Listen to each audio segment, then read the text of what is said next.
Judas foi para o inferno.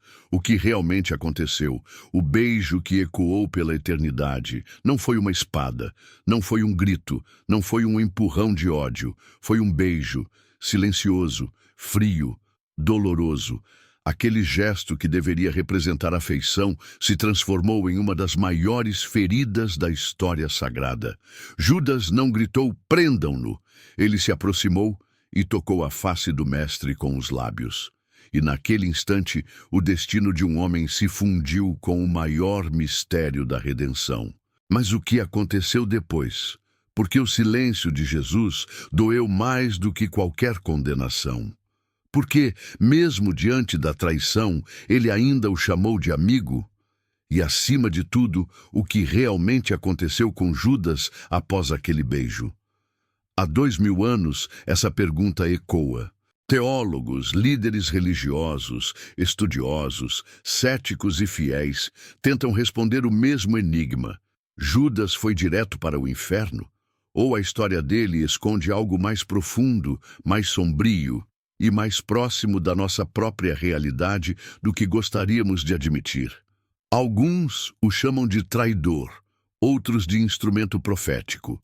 Uns o veem como vilão, outros como vítima de uma engrenagem divina que ele jamais compreendeu. Mas a verdade é que, se olharmos de perto, Judas não é só um nome da Bíblia. Ele é o reflexo de um dilema humano, o limite entre o arrependimento e o desespero, entre o erro e a graça, entre a culpa e a escolha de acreditar que ainda há perdão. Nesta jornada, vamos desmontar o que você achava que sabia sobre ele. Vamos revisitar textos esquecidos, palavras ignoradas e silêncios que gritam. Você verá que essa não é apenas uma história de traição, mas um espelho espiritual. Porque, no fundo, a pergunta que tentamos evitar não é só sobre Judas, é sobre todos nós. Será que existe um ponto de não retorno?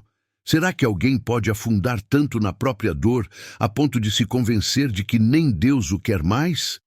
E se Judas não tivesse desaparecido da narrativa, será que teria havido redenção?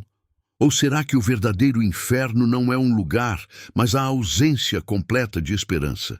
Fique até o fim. Porque neste vídeo, você não vai apenas descobrir o que aconteceu com Judas. Vai descobrir o que pode acontecer com qualquer um que acredita ter ultrapassado o limite da misericórdia. Judas, o discípulo que ninguém entendia. Judas não apareceu do nada. Ele não surgiu nas sombras como um infiltrado. Ele foi chamado, escolhido, convidado pessoalmente por Jesus para fazer parte do círculo mais íntimo dos 12 que caminharam lado a lado com o Filho de Deus. Ele ouviu os mesmos sermões, presenciou os mesmos milagres, partilhou dos mesmos momentos de intimidade. Ele viu o cego enxergar, o morto levantar, o pão multiplicar. Ele riu com os irmãos, dormiu sob as mesmas estrelas, suou nos mesmos caminhos empoeirados. Então por que ele seria o traidor? Na verdade, ninguém nunca entendeu Judas, talvez nem ele mesmo. Os evangelhos não contam como foi seu chamado. Diferente de Pedro, de Mateus ou de Natanael, não há uma narrativa específica do momento em que ele larga tudo para seguir Jesus. Ele simplesmente aparece já como parte do grupo, como se sua presença fosse natural, incontestável, necessária. E talvez tenha sido mesmo. Mas havia algo em Judas que o diferenciava. Não em aparência, nem em comportamento. Era algo interno, uma inquietação, um senso de urgência, uma expectativa não atendida. Ele esperava um Messias revolucionário, talvez. Um líder que colocaria fim ao domínio de Roma, que devolveria o poder a Israel. E talvez, no fundo, esperasse um lugar de destaque quando isso acontecesse. Quem sabe uma posição de honra, influência, glória. Afinal, ele era o tesoureiro, o administrador, o homem de confiança para guardar o dinheiro do grupo. Mas Jesus não seguia o roteiro esperado. Ele não levantava espadas, não organizava exércitos. Ele abraçava leprosos, tocava em mortos, conversava com mulheres, estrangeiros, crianças, pecadores.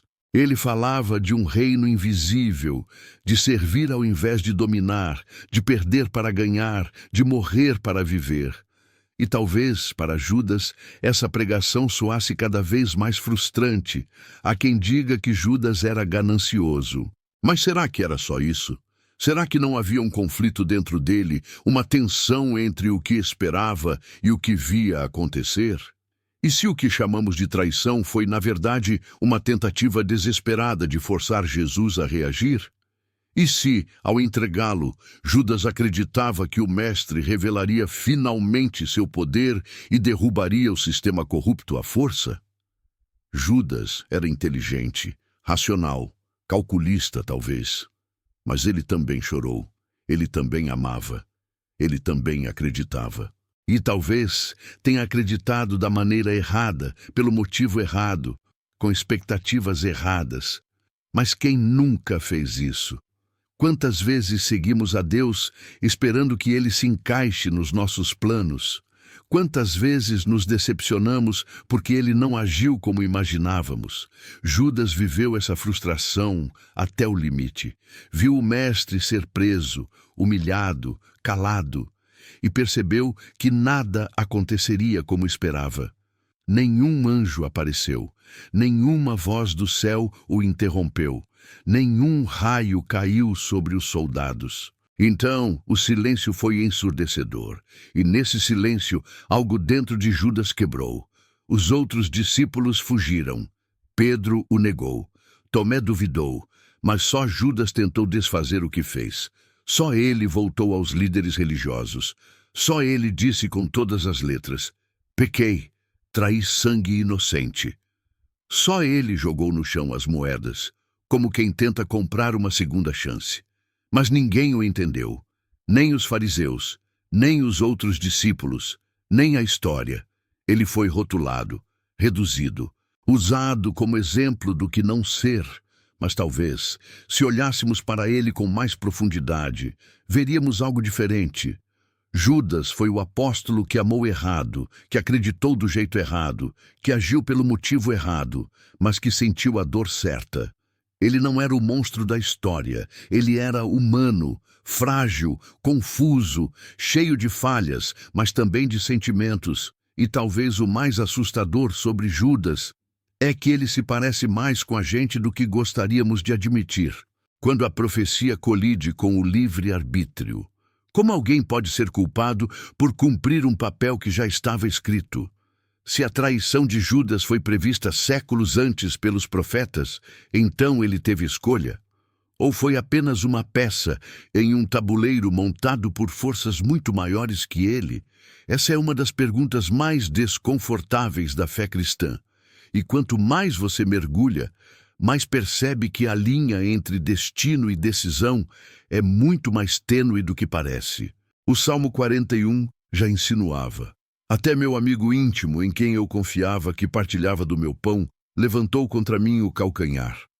Séculos depois, Jesus recita essas palavras durante a última ceia.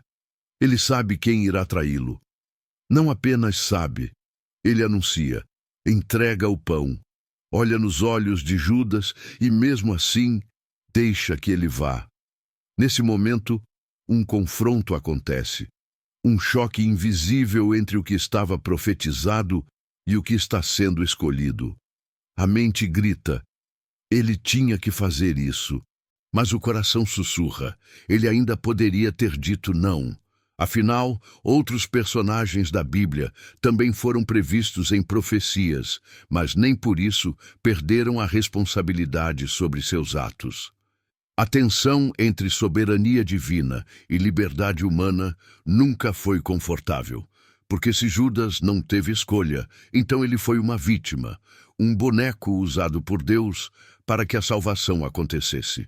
Mas se ele teve escolha, por que Jesus o escolheu sabendo o final? Por que incluí-lo entre os 12? Por que dar a ele tanto acesso, tanta confiança, tanta intimidade, se o final já estava traçado? Talvez a resposta esteja num lugar mais profundo. Profecias não são condenações. Elas não cancelam o livre-arbítrio. Elas revelam um futuro que Deus vê, mas não impõem esse futuro. É como quem vê o nascer do sol antes que ele surja no horizonte. A visão não força o evento, apenas o antecipa. Judas foi previsto, mas não forçado. Ele caminhou com os próprios pés, pensou com a própria mente, decidiu com o próprio coração. Mas todas essas decisões estavam sendo observadas por um Deus que já conhecia o final da história. E ainda assim, deixou que ela fosse vivida até o fim. Isso não é injustiça, é amor em sua forma mais arriscada. Deus não cria robôs. Ele permite o risco, permite a queda, permite que alguém tão próximo caia tão fundo. Porque é justamente nesse cenário que a graça pode brilhar com mais força, quando ela é oferecida mesmo a quem parece irrecuperável. A grande tragédia de Judas talvez não tenha sido ter cumprido uma profecia, mas ter acreditado que depois disso não havia mais escolha possível, que a condenação já estava selada, que seu nome já estava riscado da eternidade. Mas será que estava mesmo? E se ele tivesse acreditado que ainda havia um caminho de volta? E se, em vez de desaparecer, ele tivesse procurado o olhar do Mestre mais uma vez? O mesmo olhar que perdoou Pedro, que curou o servo ferido, que acolheu o ladrão na cruz. O mesmo olhar que, até o fim, ainda o chamava de amigo. Se profecia e escolha caminham lado a lado, então Judas não era uma engrenagem presa no sistema. Ele era um homem. E homens, mesmo depois do erro, ainda podem escolher voltar. A pergunta é, ele sabia disso? O significado oculto por trás da prata. 30 moedas, não 50, não 100, apenas 30. O valor exato que os líderes religiosos ofereceram para que Judas entregasse Jesus. Um número aparentemente aleatório, mas que carrega nas entrelinhas um código antigo, um eco profético, um símbolo que conecta o Antigo ao Novo Testamento com precisão cirúrgica. Nada na Bíblia é por acaso. E o valor pago pela traição também não foi. No livro de Êxodo, 30 moedas de prata era o preço pago por um escravo ferido por um boi. Uma compensação mínima, uma indenização pela perda de algo considerado substituível. Um valor que, para os padrões da época, beirava o desprezo. Era esse o preço da vida de Jesus? Era isso que os chefes religiosos achavam que ele valia?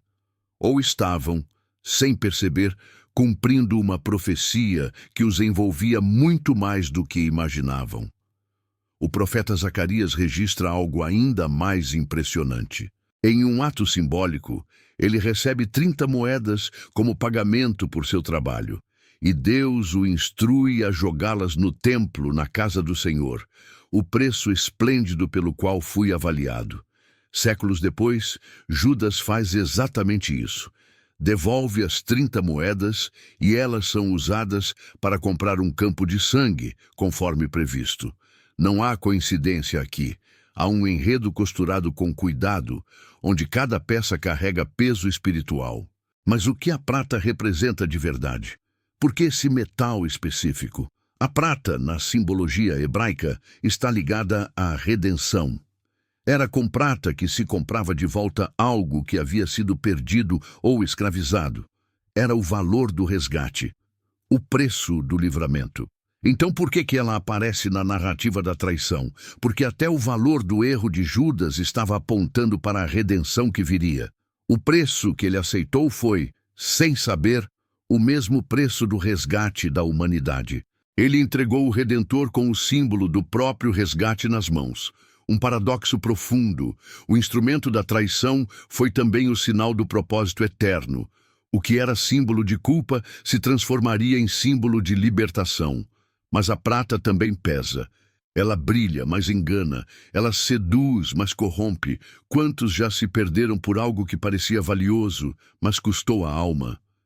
Judas não foi o primeiro, nem será o último, a trocar o eterno pelo imediato, a confundir oportunidade com missão, a vender uma verdade que não entendeu completamente. O mais assustador, talvez, seja que Judas nunca chegou a gastar aquele dinheiro. Não há registro de um novo terreno, uma túnica cara, uma refeição luxuosa. Nada. Ele recebe, mas depois devolve, porque o peso da prata não era mais econômico, era existencial. Ele percebe que aquilo que ganhou não compensava o que perdeu. E talvez ali, no som das moedas batendo no chão do templo, tenha sido a primeira vez que ele realmente escutou o eco do seu próprio arrependimento. A prata continua a brilhar. Nos dias de hoje, ela só mudou de forma. Pode ser status, poder, influência, aparência. Mas o dilema é o mesmo. Quanto vale uma alma? E até onde alguém está disposto a ir por algo que não poderá sustentar quando a consciência despertar? A história das 30 moedas não é apenas sobre o que Judas recebeu. É sobre o que ele abriu mão, sobre o valor que ele aceitou atribuir àquilo que era infinitamente maior, e sobre o fato de que, às vezes, o peso da prata não está nas mãos, está no coração. O ponto de ruptura. O que aconteceu depois da entrega? A entrega já havia sido feita, o beijo já estava dado, os soldados já haviam levado Jesus, mas a verdadeira tempestade começava agora. Não nos corredores do templo, não no julgamento diante de Pilatos, começava dentro de Judas. Uma explosão silenciosa, profunda, devastadora. Não foi o peso da condenação de Cristo que o destruiu. Foi o peso da própria consciência. Assim que os ecos dos passos se afastaram, algo mudou dentro dele. A certeza que antes sustentava sua decisão começou a rachar. A ideia de que tudo seria resolvido de forma rápida, controlada, talvez até com um desfecho político, desapareceu. Ele viu o mestre sendo empurrado, humilhado, tratado como criminoso. E pela primeira vez, parece ter percebido o tamanho real do que tinha feito. A culpa veio como avalanche, não pediu licença, não esperou explicações, tomou conta do peito como fogo escondido em palha seca. A Bíblia registra que Judas, ao perceber que Jesus havia sido condenado, ficou profundamente abalado. Essa palavra carrega mais do que tristeza. Ela aponta para um colapso emocional, um colapso espiritual, um ponto de ruptura onde o arrependimento e o desespero se misturam. E aqui está a chave. Judas não foi indiferente. Ele não saiu celebrando a vitória. Ele não se afastou sorrindo com as moedas nas mãos. Ele correu de volta. Tentou devolver tudo. Tentou anular o que havia feito. Procurou os mesmos líderes que o haviam usado e ouviu deles apenas desprezo. Problema seu. Foi o que disseram, sem misericórdia, sem compaixão, sem um olhar de retorno. Mas Judas não queria só se livrar do dinheiro. Ele queria se livrar da dor. Queria voltar no tempo. Queria, de alguma forma, apagar aquela decisão. Mas não havia botão de reinício. Não havia uma segunda chance visível. E naquele vácuo de possibilidades, ele entrou no lugar mais perigoso da alma, o isolamento absoluto, o tipo de escuridão onde o inimigo sussurra que já é tarde demais, que Deus não quer ouvir, que os outros não perdoariam, que não existe saída, que nem o céu o aceitaria de volta. Diferente de Pedro, que chorou amargamente, mas permaneceu perto dos discípulos, Judas se afastou. Ele se separou da comunhão. Ele se retirou para o canto mais frio da sua dor. E ali, completamente só, ele acreditou na pior mentira, que não havia mais volta. Esse é o ponto de ruptura. Não foi o ato em si. Foi a conclusão interna de que depois do erro não havia esperança. É aqui que muitos afundam. Não por pecarem, mas por acreditarem que o perdão não é mais possível. Por se convencerem de que Deus só salva quem não errou tanto, por acreditarem que o amor de Deus tem limite e que eles o ultrapassaram. O maior erro de Judas talvez não tenha sido o beijo, mas ter desistido de esperar um abraço, ter acreditado que o mestre que ele entregou não o acolheria de volta, ter ignorado que a cruz que se aproximava também cobriria a sua traição. Judas viu a condenação de Jesus, mas não esperou para ver a ressurreição. E esse talvez tenha sido o maior lamento da história. Se ele tivesse esperado mais 3 dias, talvez o primeiro reencontro do Cristo ressurreto teria sido com ele. O julgamento de Judas, tribunal celestial ou condenação humana. A humanidade julga rápido, rotula, condena, fecha os livros sem ler até o fim. Com Judas não foi diferente. Desde os primeiros séculos, ele foi carimbado como o traidor, o perdido, o condenado. Os próprios evangelistas já o chamavam de aquele que o havia de trair, antes mesmo de narrar a traição. É como se o veredito já estivesse selado, antes mesmo do tribunal. Mas a pergunta que paira no ar é outra. Quem realmente julgou Judas? Foi Deus? Foi a história? Foram os homens? Ou foi ele mesmo? A tradição cristã rapidamente o transformou em símbolo do imperdoável. A voz que todos deveriam temer. O exemplo que ninguém deveria seguir. Mas o Evangelho não narra nenhuma sentença direta vinda da boca de Jesus contra Judas. Nenhuma maldição, nenhum decreto de condenação. Apenas um silêncio que corta mais do que qualquer palavra e um chamado sussurrado no momento mais delicado. Amigo, a que vieste? Essa palavra, amigo, continua como um fantasma teológico até hoje. Jesus sabia o que ele estava prestes a fazer. Sabia que o beijo viria, sabia que a prisão estava próxima e mesmo assim o chamou de amigo. Por ironia, por misericórdia, ou por algo muito mais profundo que nossa lógica não alcança. Em um tribunal terreno, Judas seria julgado por traição, manipulação, deslealdade e talvez condenado à morte. Mas o tribunal celestial opera por critérios muito diferentes. Lá, intenções pesam tanto quanto ações. Lá, o arrependimento sincero pode reescrever o destino. Lá, a graça tem voz, e ela nunca é apressada. É aqui que a pergunta se intensifica. O arrependimento de Judas foi genuíno? Ele não tentou se justificar, não acusou ninguém, não pediu recompensa, apenas confessou: pequei, traí sangue inocente. Isso não é apenas remorso, é reconhecimento. É uma confissão direta. É o tipo de declaração que em outros contextos precedia o perdão. Mas Judas não esperou o perdão. Ele não buscou Jesus. Ele não correu para o Gólgota. Ele não olhou para a cruz. Em vez disso, encarou o julgamento com as lentes da própria culpa. E essas lentes são cruéis. Elas ampliam o erro, abafam a graça, distorcem a voz de Deus até que ela soe como silêncio. A igreja julgou Judas. A história o julgou. A arte o transformou em arquétipo da escuridão. Mas o céu permanece em silêncio. Nenhum versículo declara com clareza o destino eterno de sua alma. Isso pode ser incômodo para quem busca respostas exatas, mas pode ser misericordioso para quem busca entender o coração de Deus. Talvez esse silêncio não seja uma omissão. Talvez seja um espaço deixado aberto para que compreendamos que nem todos os julgamentos nos pertencem.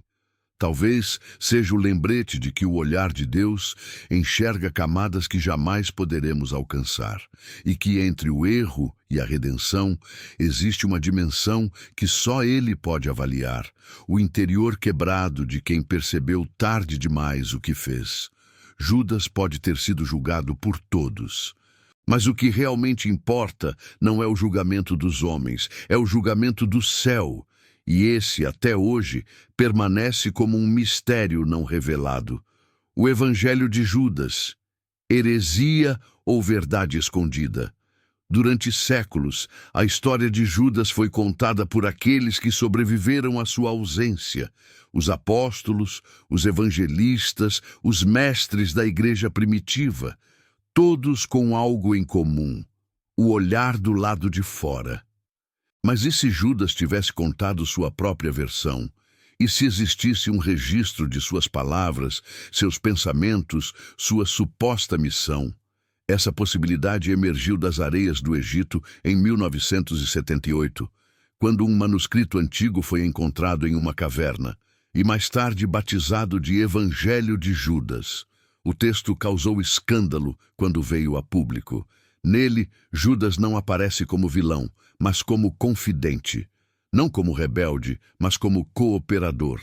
Ele seria, segundo esse evangelho, o único apóstolo que compreendia verdadeiramente os ensinamentos ocultos de Jesus. A traição, nesse contexto, não seria pecado, mas obediência. Uma missão recebida diretamente do Mestre para libertar o espírito do corpo e dar início à redenção. Mas o problema não é apenas teológico, é estrutural. Esse evangelho foi classificado como gnóstico, uma corrente religiosa que misturava cristianismo com ideias filosóficas sobre conhecimento secreto e rejeição do mundo material. A maioria dos líderes da igreja primitiva combateu essas ideias como heresias, afirmando que distorciam o coração do evangelho verdadeiro. Ainda assim, a existência desse texto levanta uma pergunta incômoda. Por que alguém escreveria um evangelho defendendo Judas? O que havia na figura dele que ainda provocava interesse, mesmo séculos depois? Estaria o autor tentando reabilitar sua imagem? Ou revelar algo que de alguma forma foi abafado pelo tempo? É importante entender que o Evangelho de Judas não foi escrito por ele. Não é um relato autobiográfico. Foi uma narrativa simbólica, teológica, construída por uma seita que via em Judas um papel especial dentro de um sistema cósmico de libertação espiritual. Não há consenso sobre sua autenticidade histórica, mas o que ela escancara é a inquietação que nunca cessou. E se Judas não foi apenas o que nos contaram? Mesmo que o conteúdo do texto não seja aceito como doutrina, ele revela um esforço antigo de reinterpretar a figura mais controversa do Novo Testamento. Um esforço de entender suas motivações, sua dor, sua complexidade, talvez não para absolvê-lo, mas para humanizá-lo, para lembrar que por trás do nome existe uma alma, uma história, um dilema. A igreja pode rejeitar o evangelho de Judas, e com razão, mas não pode ignorar o vazio que ele tenta preencher. Porque o silêncio das Escrituras sobre o destino eterno de Judas ainda pulsa. E esse texto apócrifo, mesmo com todas as suas falhas, é o grito de quem não aceita uma narrativa com final fechado sem antes fazer todas as perguntas possíveis. Judas foi traidor ou instrumento? Errou sozinho ou cumpriu um plano? Foi condenado desde o princípio ou teve em mãos a chance de voltar? O Evangelho de Judas não responde essas perguntas com certeza, mas obriga quem lê a encarar a possibilidade de que o que sabemos talvez não seja tudo. A teologia do imperdoável. Existe uma ideia silenciosa, oculta entre as páginas do medo, que atormenta mesmo aqueles que creem. A ideia de que há um ponto sem retorno, um limite, um abismo, uma fronteira invisível, onde, se alguém ultrapassar, não há mais volta. E essa ideia é alimentada não pelo Evangelho de Cristo, mas pela sombra que criamos ao redor de personagens como Judas. A figura dele se tornou, para muitos, o símbolo do imperdoável. Aquele que foi longe demais. Aquele que nem Deus quis de volta. Mas isso realmente existe? Há um pecado tão profundo que nem o sangue do Cordeiro pode lavar? A teologia do imperdoável não é uma doutrina oficial, mas se tornou um dogma emocional na mente de milhares. Ela nasce do medo, da dúvida e da dor de quem falhou e acredita que já não há mais o que fazer. E Judas é o rosto que essa teologia assumiu. Para cada pessoa que já pensou, Deus não pode mais me amar, existe uma imagem mental de Judas sendo rejeitado no tribunal divino. Mas será que essa imagem é verdadeira? Ou será que ela revela mais sobre nós do que sobre Deus? Jesus disse que existe um pecado que não será perdoado, blasfêmia contra o Espírito Santo. Mas ele não disse que trair, negar ou até mesmo entregar o Filho de Deus seria esse pecado. Pelo contrário, Pedro o negou. Tomé duvidou. Os discípulos fugiram. E todos, exceto Judas, foram restaurados. Não porque foram melhores, não porque erraram menos, mas porque permaneceram acessíveis ao perdão. A teologia do imperdoável funciona como uma cela aberta, com a porta escancarada, mas com o prisioneiro convencido de que está trancado. Judas olhou para sua falha e viu uma sentença. Ele não viu a possibilidade de redenção. Ele não acreditou que poderia ser perdoado, e isso o consumiu por dentro. A culpa se tornou uma prisão pior do que qualquer inferno descrito pelos homens, porque o inferno verdadeiro começa quando se acredita que nem Deus quer mais você de volta. O erro de Judas foi enorme. Mas o erro de Pedro também foi. Trair com um beijo ou negar com palavras. Qual é o mais grave? Ambos machucam, ambos rejeitam, ambos rompem a confiança. Mas Pedro chorou e ficou. Judas chorou e fugiu. Pedro esperou reencontrar o olhar de Cristo. Judas acreditou que jamais seria digno de vê-lo novamente. E talvez seja aí que nasce o verdadeiro abismo. Não no pecado cometido, mas na decisão de não buscar mais a face de Deus. Quando alguém acredita que é imperdoável, passa a viver como quem já foi condenado. Se afasta da graça, rejeita o abraço, se isola da comunhão, recita versos de condenação, mas esquece os salmos de misericórdia. Relembra o erro, mas apaga da memória as promessas. O pecado, então, se torna identidade, a queda se torna destino e a culpa vira religião. Mas o evangelho que Jesus pregou nunca teve essa teologia. Ele curava adúlteros, tocava leprosos, restaurava ladrões, chamava cobradores de impostos. Ele não tinha medo de mãos sujas, pelo contrário, era exatamente nelas que ele mais gostava de tocar.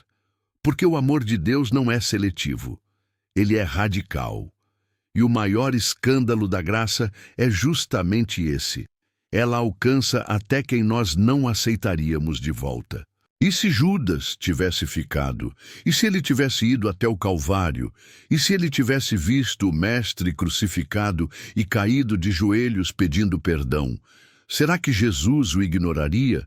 Será que o Cristo, que pediu perdão por aqueles que o pregaram na cruz, rejeitaria um discípulo arrependido? A teologia do imperdoável morre quando confrontada com a cruz. Ali, cada gota de sangue desmente a ideia de que há casos perdidos. Ali, a justiça se dobra diante do amor. Ali, a condenação é vencida pela compaixão. Judas não foi rejeitado por Deus. Ele se rejeitou. Ele acreditou na mentira de que sua queda era maior do que a mão que poderia levantá-lo. Quantas pessoas hoje vivem como Judas? Não porque traíram Cristo com um beijo, mas porque vivem diariamente como se já estivessem além do alcance da graça. Carregam pesos que Jesus já levou, se escondem de um Deus que ainda os chama de amigos. Esquecem que a única coisa realmente imperdoável é recusar o perdão. A história de Judas nos confronta com uma escolha. Todos nós erramos, todos caímos, mas o que fazemos depois da queda define nosso caminho. A pergunta que ecoa não é se Judas poderia ser perdoado, é se ele acreditava que poderia. E você, acredita? O silêncio de Jesus. Existem silêncios que ferem mais do que palavras duras. Existem olhares que dizem mais do que 1000 acusações. Existem momentos onde o som se ausenta, mas a alma grita por dentro. E foi exatamente isso que aconteceu entre Jesus e Judas. No momento mais sombrio da história de ambos, não houve sermão, não houve repreensão, não houve grito, houve um beijo e um silêncio. E é nesse silêncio que a eternidade sussurra um mistério profundo. Judas se aproxima, decidido, com a mente entorpecida pela escolha já feita. Os soldados estão prontos. Os sacerdotes estão escondidos nas sombras. e o plano caminha conforme ele arquitetou. Mas Jesus, em vez de recuar, de confrontar, de acusar, olha, fala apenas uma frase: amigo, aqui vieste. E depois disso, não diz mais nada. Não há nova tentativa de convencê-lo. Não há escândalo. Há entrega. E há silêncio. Esse silêncio de Jesus é desconcertante, porque no lugar onde esperávamos a voz da condenação, encontramos o eco da misericórdia. Porque chamar Judas de amigo naquele momento não foi ironia. Foi escolha. Uma última porta aberta. Uma última lembrança do lugar que ele ocupava. Um lembrete de que a aliança não havia sido esquecida, mesmo com a traição prestes a ser consumada. Mas Jesus se cala. Ele permite que Judas conclua seu ato. Ele o deixa decidir. Porque o silêncio de Deus não é passividade, é liberdade. O amor de Deus não prende, não obriga. Ele oferece, propõe, convida. E quando o convite é recusado, o silêncio não é castigo, é respeito. Jesus não interrompe a decisão de Judas, mas também não apaga sua dignidade. O problema é que, para muitos, o silêncio de Deus é interpretado como abandono. Judas, envolto na sombra das próprias intenções, talvez tenha esperado que Jesus reagisse. Talvez quisesse ser confrontado, exposto, impedido. Talvez sua consciência só pudesse suportar o peso da culpa se alguém a gritasse de volta. Mas o silêncio de Jesus devolveu para ele a responsabilidade. Deixou-o diante de si mesmo, e isso é insuportável para quem não aprendeu a lidar com o próprio reflexo. Depois da prisão, não há registro de mais nenhuma palavra entre os dois. Não há reencontro, não há apelo. Mas há um silêncio que continua reverberando, e esse silêncio seguiu Judas por toda a madrugada. Ele o acompanhou enquanto ele tentava dormir, enquanto via o julgamento se desenrolar, enquanto segurava as moedas em sua mão tremendo, enquanto andava pelas ruas escuras em busca de consolo. Mas ninguém falou com ele, nem os homens, nem Deus. Apenas aquele eco, o último olhar e a última palavra, amigo. Esse silêncio pode ter sido a última chance, a oportunidade de lembrar, a chance de reavaliar, de voltar atrás. Mas Judas entendeu o silêncio como ausência, como distância, como negação. Ele não entendeu que Jesus não o acusou porque ainda o amava, que o silêncio ali era o espaço entre o erro e a esperança. Que o próprio Cristo, enquanto era arrastado pelas autoridades, ainda carregava no coração o nome do amigo que o entregou. Quantos hoje vivem no eco desse mesmo silêncio? Quantos, após errar, esperam ouvir de Deus uma repreensão, mas recebem apenas o vazio? Quantos acreditam que, por não ouvirem uma voz audível do céu, foram abandonados? Mas esquecem que Jesus também ficou em silêncio com Pedro depois da negação, que ficou em silêncio com os soldados que o cuspiram, que ficou em silêncio diante de Pilatos, porque o silêncio de Cristo nunca é indiferença. É terreno sagrado onde ele espera que o arrependimento floresça sem ser forçado. Judas não esperou. Ele não soube ler o silêncio. Ele interpretou como juízo o que era misericórdia. Viu abandono onde havia compaixão. Sentiu distância onde ainda havia tempo. E decidiu pelo desfecho sem perceber que o Calvário ainda não havia acontecido, que a ressurreição ainda não tinha chegado, que a história ainda não tinha terminado. A grande tragédia de Judas pode ter sido essa: acreditar que o silêncio era o fim, quando era apenas a pausa entre a queda e a redenção. Se ele tivesse esperado 3 dias, se ele tivesse olhado de novo para os olhos do Mestre, se ele tivesse entendido que aquele silêncio gritava amor, não rejeição. Quantos hoje se perdem pelo mesmo engano? Quantos vivem se punindo, se condenando, se afastando, porque não ouviram Deus falar com dureza, porque esperavam um trovão, mas receberam o silêncio. Mas o silêncio de Jesus é o lugar onde a graça sussurra, onde ele permite que a consciência fale, onde ele cria espaço para a escolha sincera. O silêncio de Jesus com Judas não foi crueldade, foi confiança, foi chance, foi amor no seu estado mais puro, um amor que não força, um amor que não grita, um amor que não manipula, um amor que se cala para deixar o outro escolher. E até hoje, quando caímos, quando traímos, quando negamos, quando fugimos, ele ainda se cala, não para nos punir, mas para nos dar tempo, tempo para perceber, tempo para voltar, tempo para entender que ainda somos chamados de amigos. Esse silêncio continua, e quem tem ouvidos, ouça o que o silêncio de Jesus está dizendo agora. O inferno nem sempre é fogo. Quando se fala em inferno, a imagem que imediatamente invade a mente de muitos é um lugar cheio de chamas, gritos eternos, escuridão opressora e demônios zombando de almas perdidas. Uma prisão ardente, uma sentença sem apelação, um castigo sem fim. Essa visão foi construída ao longo dos séculos, alimentada por pinturas medievais, sermões inflamados e interpretações literais de textos simbólicos. Mas e se o inferno não for isso? E se, no caso de Judas, o inferno tenha começado ainda em vida, e não com fogo, mas com silêncio, distância e desesperança? A Bíblia, em muitas passagens, descreve o inferno como separação, como ausência, como exclusão do rosto de Deus. Jesus, ao falar do destino dos ímpios, usa expressões como trevas exteriores, choro e ranger de dentes, onde o verme não morre e o fogo não se apaga. Mas será que esses termos descrevem um local físico ou um estado de alma, um estado em que alguém, mesmo cercado por tudo, não consegue mais sentir a presença de Deus? Judas, após entregar Jesus, mergulha nesse estado. Ele não é jogado em um abismo.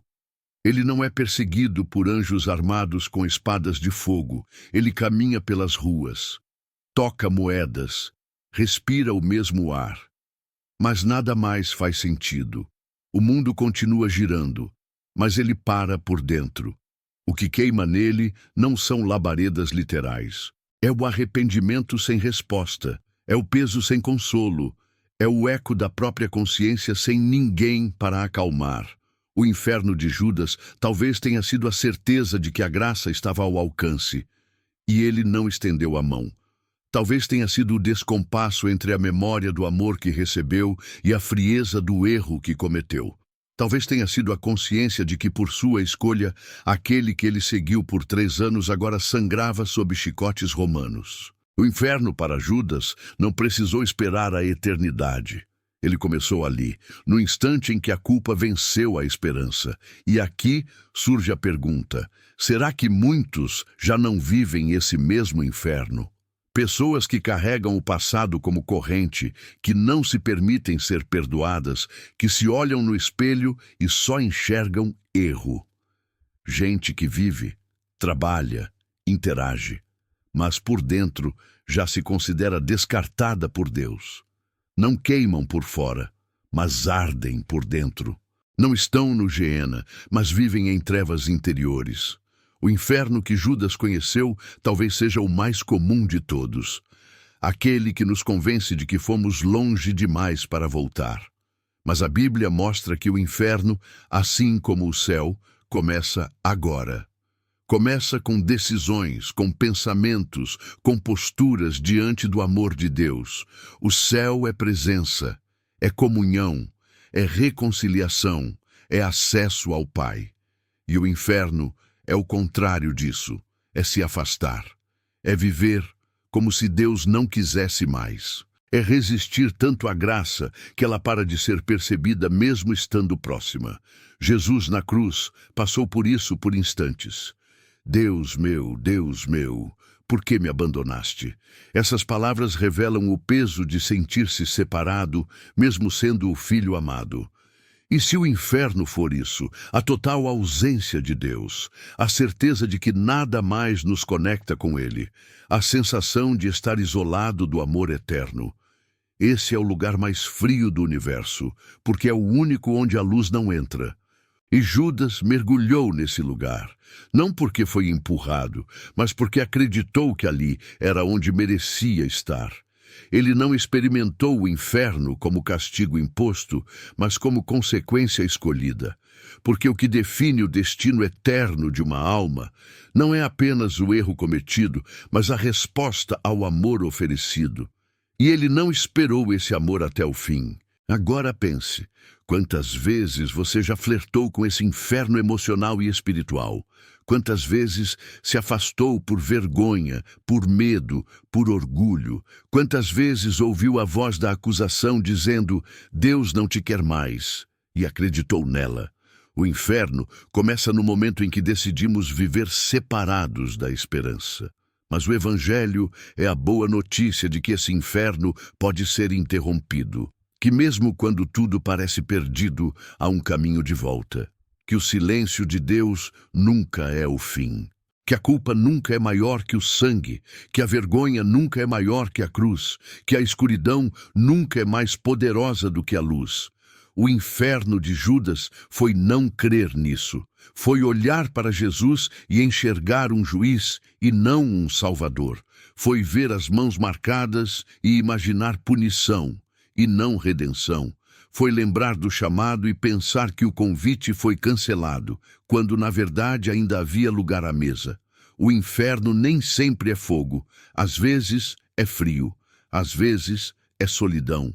Às vezes, é um silêncio tão profundo que nos convence de que Deus se foi. Mas o inferno verdadeiro é viver como se a cruz não tivesse poder. E Judas, infelizmente, escolheu acreditar nisso. O inferno que Judas enfrentou é um alerta, não um destino obrigatório. Ele grita para todos que erraram, que traíram, que falharam. Não faça o que eu fiz. Espere, permaneça. Clame, porque o amor que eu neguei ainda está disponível para você. E é por isso que, ao olhar para o rosto de Judas, não devemos ver apenas um traidor.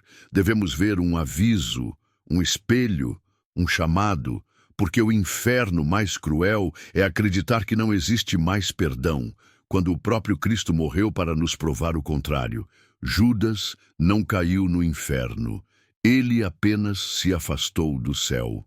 A história de Judas sempre foi contada com o peso de uma sentença. Para muitos, ele foi o primeiro condenado, o traidor por excelência, o rosto eterno da rejeição. Alguém que ultrapassou um ponto sem volta. Mas quando mergulhamos profundamente na narrativa, no silêncio de Jesus, na dor pós-traição, no arrependimento que não foi acolhido, tudo começa a ganhar outra forma. O que vemos não é apenas um erro, mas uma alma em desespero. Não é só a queda de um homem, é o afastamento voluntário do único lugar que poderia salvá-lo, o coração de Deus. Judas não foi expulso do céu. Ele se afastou. Não foi empurrado para o inferno. Ele caminhou para longe da luz por acreditar que não era mais digno dela. O inferno, como vimos, pode não ser um lugar de fogo, mas uma condição de alma. E Judas, por escolha e desespero, se alojou nessa condição antes mesmo de morrer. Ele se excluiu. Ele concluiu sozinho que não havia mais espaço para ele à mesa. Mas será que isso era verdade? A Bíblia não diz explicitamente que Judas está condenado. Não há um versículo que descreva seu julgamento no céu, nem uma cena onde Jesus o rejeita eternamente. O que temos é uma série de decisões, falas e silêncios, e uma ausência final. E essa ausência diz tanto quanto as palavras, porque ao contrário de Pedro, que permaneceu, que chorou diante dos outros, que enfrentou a vergonha comunitária para depois experimentar o perdão, Judas se isolou. E o isolamento é um terreno fértil para mentiras espirituais. Ele acreditou que havia perdido seu lugar entre os 12, que havia rompido com o Mestre de forma irreversível, que não merecia olhar mais nos olhos de Jesus. E, o mais trágico, acreditou que Deus pensava o mesmo, Mas o olhar divino é diferente do nosso. Jesus viu o coração de Zaqueu antes mesmo de ele descer da árvore. Perdoou a adúltera enquanto todos queriam apedrejá-la.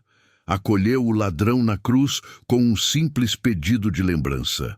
Qual é a chance de que o mesmo Cristo não teria estendido o braço para Judas, caso ele tivesse voltado? A graça sempre esteve ali, mesmo durante o beijo, mesmo com as moedas em mãos, mesmo quando o plano parecia irreversível. Judas nunca foi deixado de lado. Ele apenas acreditou que tinha sido. E esse é o ponto mais doloroso, porque muitos vivem da mesma forma. Cometem erros, sentem vergonha e, ao invés de se aproximarem de Deus, se afastam. Evitam orar, deixam de ir à igreja, param de abrir a Bíblia. Não porque não creem mais, mas porque acham que Deus não quer mais. Judas é o símbolo desse drama. Ele não é apenas o traidor. Ele é o homem que se perdeu dentro da culpa, que conheceu a verdade, mas não esperou por ela, que andou com Jesus, mas no fim não compreendeu o real significado da cruz, porque se tivesse esperado apenas 3 dias, ele veria o impossível acontecer. Ele veria o Cristo ressuscitar, veria o perdão se materializar nas mãos ainda perfuradas, veria que a morte não era o fim, mas o recomeço. Essa é a dor que ecoa no coração de quem entende a dimensão da graça. Saber que o Cristo que perdoou Pedro também perdoaria Judas. Que o Deus que correu para abraçar o filho pródigo também sairia ao encontro do traidor quebrado. Judas só precisava dar um passo. E não deu. Porque acreditou que o amor tinha prazo de validade, que a misericórdia tinha limite, que o céu não era mais seu lugar. Mas o céu não expulsa, ele respeita. O céu não fecha a porta, ele espera. O céu não empurra para longe, ele observa de braços abertos. Quem se afasta, somos nós. Judas não caiu no inferno como alguém lançado do alto. Ele se afastou como quem já não se vê pertencente. Ele não foi negado por Deus, ele se negou. Ele não foi esquecido. Ele desistiu. E é isso que transforma sua história de tragédia teológica em alerta humano. Porque o maior risco que corremos não é pecar, é não acreditar mais no perdão. A mensagem da cruz não é para os que acertam, é para os que falham. O evangelho não foi escrito para justos, mas para traidores, negadores, fujões, incrédulos e pecadores. E entre eles, Judas caberia perfeitamente, porque o nome dele ainda está lá, nos evangelhos, na lista dos escolhidos, no grupo dos enviados, no time dos pescadores de homens. Sim, ele caiu, mas cair não o tirava do céu. O que o afastou foi não se levantar, foi não correr de volta, foi não pedir perdão, não porque Deus não daria, mas porque ele achou que não merecia mais. E é aí que nasce o inferno mais cruel, quando a pessoa acredita que o amor de Deus é pequeno demais para alcançá-la. Se você já errou, se você já traiu, se você já negou, se você já se afastou, entenda isso, o céu ainda está de portas abertas. Deus ainda chama pelo nome. A mesa ainda tem um lugar reservado. O sacrifício já foi feito. E o silêncio que você ouve não é rejeição, é espaço para você voltar. Judas não caiu no inferno. Ele só não acreditou que podia voltar para o céu. E você ainda pode. Encerramos com um chamado, não com uma condenação. Caminhe sob a esperança que ainda pulsa. Viva sob o amor que jamais foi retirado. Permaneça à sombra da cruz que ainda tem espaço para quem volta. Ouça o silêncio como quem reconhece que ainda há tempo. Honre o arrependimento com fé e transforme cada novo dia em resposta ao perdão que nunca expirou. Este é o canal Bíblia Além do Véu. Ainda há véus a serem rasgados, verdades a serem reveladas e mistérios escondidos nas entrelinhas da palavra que só podem ser compreendidos por aqueles que decidem permanecer.